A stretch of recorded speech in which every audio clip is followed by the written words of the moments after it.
اللهم صل وسلم وبارك على سيدنا محمد وعلى آله وصحبه أجمعين. يا مساء الورد ومساء الفل ومساء الياسمين على أحلى متابعين مطبخ الرضا. بحبكم في الله. طبعا الجو غلا جدا، عايزين نعمل اي تحلية لولادنا، محتارين دايما. اقل تكلفة للتحلية دلوقتي بتعدي 50-60 جنيه. فطبعا هنعمل ايه بقى؟ الاولاد اشتكوا خالص من قلة التحلية وعايزين حاجة كده ياكلوها تكون باردة وتكون جميلة وفي نفس الوقت ما تكونش علينا مكلفة. قعدنا نفكر نعمل ايه. رحنا جبنا شعرية زي ما انتم شايفين، ودي التحلية التانية اللي قلت لكم عليها في الفيديو بتاع المهلبية بالكاستر اللي احنا بنعملها عندنا في افراحنا، وفي نفس الوقت بنعملها برضو في جو الصيف اللي هو الحر ده. نحطها في التلاجة وتقطعيها قطع زي ما انت شايفة كده، بتطلع تحفة وطعمها جميل ومش مكلفة خالص. معلقتين سمنة هتعملي احلى صواني شعرية. شوية زيت هتعملي احلى صواني شعرية. شوية زيت وشوية سكر وكيلو شعرية وهتعمليهم، مش هيكلفوا معاكي اي حاجة، وطريقة سهلة وبسيطة، وهتوكلي ولادك وهيفرحوا بيها وهيحسوا ان هم حلوا في الغلا اللي احنا فيه ده. اول حاجه يا حبايبي زي ما انتم شايفين دي، طبعا هنا هنبدا جبنا 2 كيلو من الشعريه لان العدد بتاعنا بسم الله ما شاء الله كان كتير شويه. وطبعا احنا هنا متعودين بندوق حبايبنا ولازم كلنا ناكل مع بعض. لو انت في بيتك ممكن نص كيلو هيهيص الدنيا ليكي ولولادك. طبعا دول كانوا 2 كيلو من الشعريه، وبدانا بسم الله كالعاده. ام يوسف ربنا يبارك فيها، هي ملكه الفيديوهات بتاعه اللمه دي.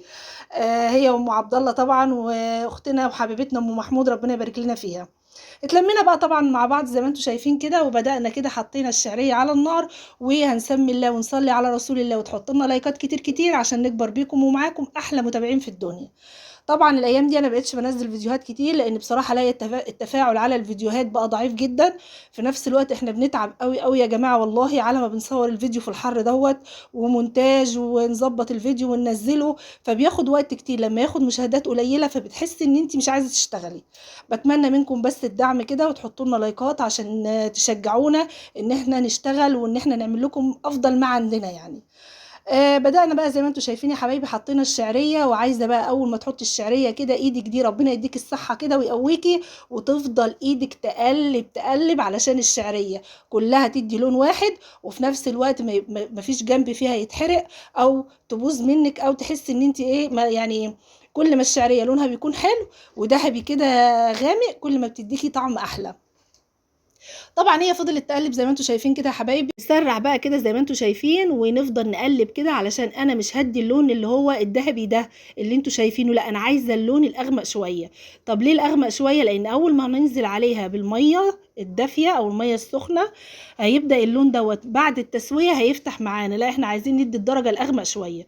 فهنفضل زي ما انتم شايفين كده بالتقليب المستمر لحد اللون ما يبدأ يغمق كمان معانا درجة، بس يغمق ما يتحرقش. خليكي شاطرة عشان ما تضحكيش اهل البيت عليكي، لازم تبقى مصحصحة كده للحاجة اللي انت بتعمليها. شايفين بقى اللون دخل معانا كده زي الفل بسم الله تبارك الرحمن. بدأ يدخل معانا بقى في اللون اللي احنا عايزينه اللي هو الذهبي الغامق. الشعرية زي ما انتم شايفين كلها موحدة ولون واحد. طبعا الشعرية دي لو انت بتعملي شعرية حادقة، يعني شعرية مثلا رز بشعرية حاجة زي كده، كنت قلت لك حطي معلقة ملح هتخلي اللون موحد وما كنتش هتحتاجي تقلبي التقليب المستمر ده كله.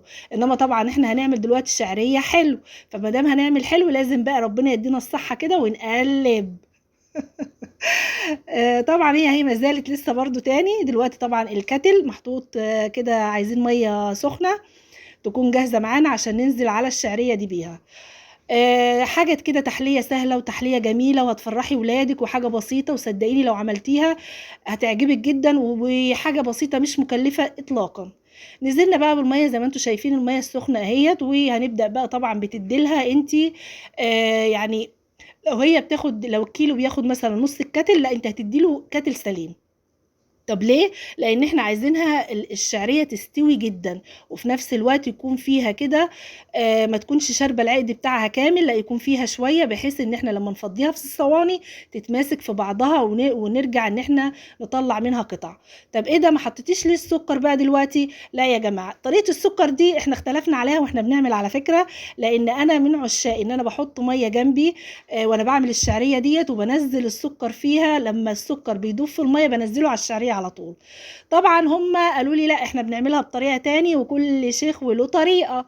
طب عملتوها ازاي؟ قالوا لا احنا بقى نزلنا العقد زي ما انتم شايفين كده بتاعها، وهنبدا نحط السكر بتاعنا.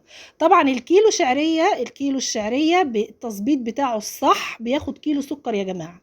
الكيلو شعريه ليه كيلو سكر. طبعا هم هنا كانت حطت بقى الكيلو التاني، هي حطت نص وقالت لي ايه احنا هنشوف. قلت لها لا حطيه كله، وفعلا اللي شالته دوت هتحطه تاني بعدين. هي شالت كده بالظبط الربع كيلو، بس هنرجع نحتاجه وهنحطه تاني، لان هو دايما الكيلو بيبقى ليه كيلو سكر. طبعا هي اثناء ما انت بتدوقي دلوقتي بتحسي ان هي لا مسكره قوي، بس بعدين بترجعي تاني اول ما بتبرد بيبان فيها السكر الصحيح، فسكرها بيبقى قليل. هي طبعا هنا قالت لا انا بحط السكر كده وبدوب وبيبقى مظبوط وتمام. قلت لها براحتك، بس انا بالنسبه لي كنت بعمله مختلف. نزلنا طبعا هنا زي ما انتم شايفين بظرفين من الفانيليا. لو عندك فانيليا سايله مفيش مشكله، ممكن تحطي برضو معلقه صغيره كده تدي ريحه حلوه. وطبعا المتفق عليه في الحلويات عندنا اللي بنحب دايما دايما، وزي ما قلت لكم يعني دايما تكون في تلاجتك، اللي هي ريحه الموز. ريحة الموز دي يا جماعة بصراحة بتدي طعم خرافة، بتدي طعم حلو قوي، وبتدي ريحة أجمل. بتحس كده إن فعلا في حلويات بتتعمل في البيت. طبعا ريحة الموز دي بتتباع عند أي عطار، هي مش غالية خالص، هي الواحدة تقريبا ب2 جنيه. فبتروحي مفضيها كده، احنا حطينا 2 علشان طبعا الكمية كبيرة. لو انت بتعملي كيلو هتحطي واحدة بس. حاجة سهلة وبسيطة مش مكلفة إطلاقا، كل تكلفتها يعني مش هتعدي ال20 جنيه، وهتعملي أحلى تحلية تحطيها في التلاجة باردة، ولادك منه هيشبعوا، وفي نفس الوقت هيحسوا إن انت عملت لهم حاجة حلوة. ما تقعديش بقى وتكسلي، قومي يلا هاتي كيلو شعرية بسرعة واعملي وجربي الطريقة دي، هتعجبك قوي قوي قوي. سهلة وبسيطة وبتاخدش معانا أي وقت ولا أي مجهود. طول ما انت بتعملي الحاجة وراضية عنها وحاسة ان انت يعني قلبك من جوه راضي، الحاجة بتطلع بجد من ايدك احلى حاجة. طبعا زي ما انتوا شايفين هي طبعا قعدت تعارضني شوية ام يوسف ديت، وبعد كده رجعت قالت لي ايه لا خلاص يا عمتي انا فعلا هحط باقي الكيس التاني، لان هي فعلا كده محتاجاه. قلت لها طب تمام عشان تبقى تسمعي الكلام. قلت لها هتعلمونا ولا ايه؟ حطوا لها بقى لايك يا جماعه، عشان هي عماله تقول لي ما مش بيشجعوني مش بيشجعوني، فحطوا لها لايك كده علشان ما تزعلش يعني. طبعا زي ما انتم شايفين كانت هنا الشعريه خلاص داخله بقى على سوا. بنبدا بقى نهدي عليها النار شويه كده لحد ما تشرب بقى الشربات اللي فيها كله، او العقد بتاعها كله. بنرجع بعد كده نخلي فيها نسبه عقد بسيطه جدا زي ما قلت لكم. طبعا انا هنا كنت بدوق فلقيتها ان هي ما شاء الله عليها زي الفل وتمام. قلت لها كده زي الفل، هتبدا تنزلها بقى ونبدا نحطها في الصواني. طبعا هي ليها ما تشوفوا بتقول ايديها بقى لازم تحطوا اللايك ده. طبعا جبنا دلوقتي معانا الصواني زي ما انتم شايفين. طبعا هي ليها مقدار معين ما تخليهاش تخينه قوي يعني. طبعا احنا المقدار ده حطيناه في الصينيه اللي انتم شايفينها دي، وهنعمل كمان صينيه كمان جنبها، بحيث ان هي تكون القطعه بتاعتها مش تخينه، اللي ياكلها برده ما يزهقش منها. وتبداي زي ما انت شايفه كده، تبداي كده في الصواني ان انت توزعيها بقى في الصواني زي ما انت شايفه كده، وتدوسي بقى عليها كده وتشوفي المقدار بالظبط المظبوط ايه. يعني حطي المعلقه، لو بالظبط خدتي كده عقلتين من صباعك في المعلقه يبقى هي كده تمام، ما تحتاجش بقى معاكي حاجه. هنا طبعا كانت الكميه اللي هي حطاها كتيره، فقلنا لها لا ابداي ايه خفيها شويه عشان تكون مظبوطه وتكون تمام.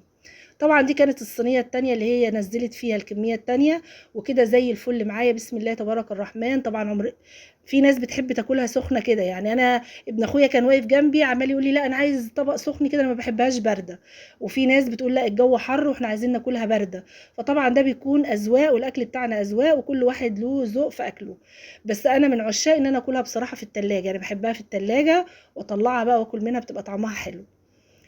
بدأنا هنا بقى بالمعلقة زي ما هي بتعمل كده، وبدأت بقى تدوس عليها بالراحة كده وتسوي الصينية بحيث ان القطع بتاعتها كلها تكون متساوية.